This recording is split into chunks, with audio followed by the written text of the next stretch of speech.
La nuit s'installe, l'intelligence s'évapore.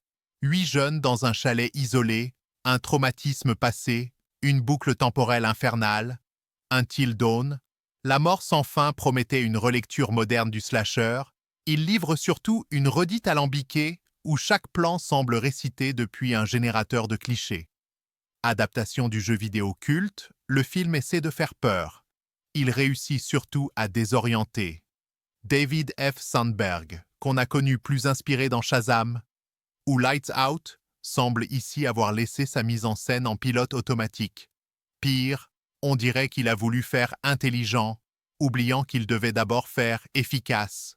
Son horreur psychologique se dilue dans une ambiance calquée sur The Haunting of Hill House, sans en avoir la substance ni l'émotion. À vouloir trop suggérer, il ne dit plus rien.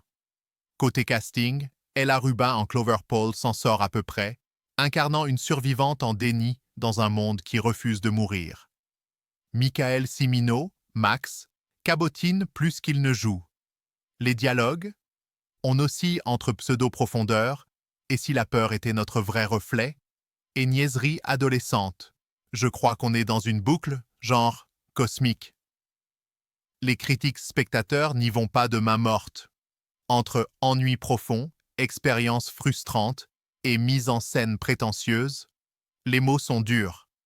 Sur YouTube, les vidéos d'Anaka et Plot Time saluent quelques intentions visuelles et un jeu d'actrice convenable, mais la majorité, Expresso Critique, Cinécast, déplorent un récit confus et prétentieux. Le film divise, surtout entre ceux qui s'endorment au bout de 20 minutes et ceux qui veulent y voir un chef-d'œuvre postmoderne du trauma générationnel.